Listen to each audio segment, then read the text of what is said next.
les événements enchaînent pour Pierre Palmade.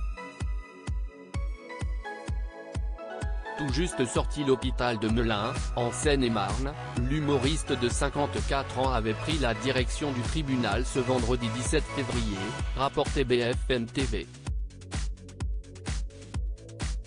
Depuis ce mercredi 15 février, il était placé en garde à vue dans le cadre du grave accident de voiture survenu ce vendredi 10 février et dans lequel il est impliqué. Sa garde à vue étant désormais terminée, il avait donc été déféré devant un juge d'instruction et mis en examen.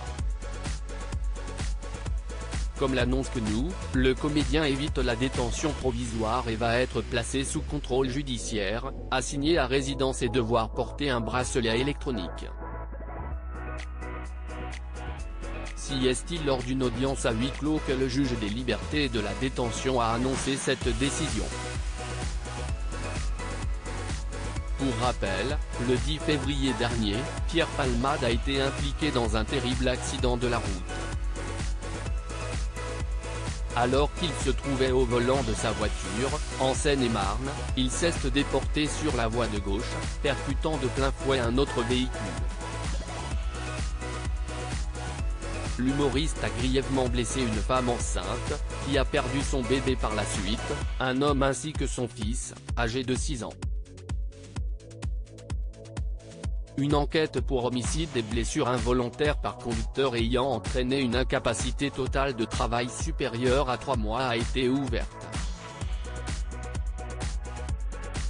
Les analyses toxicologiques ont également permis de révéler que l'ancien acolyte de Michel Larocque était sous l'emprise de cocaïne et de médicaments de substitution au moment du drame.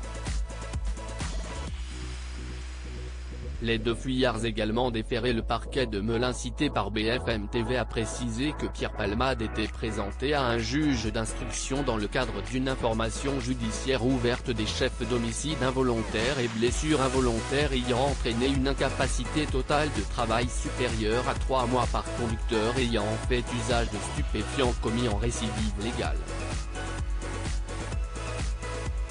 Tout comme le comédien, les 2 passagers qui étaient avec lui dans le véhicule au moment de l'accident, ont aussi été déférés devant le magistrat instructeur pour non-assistance à personne en danger.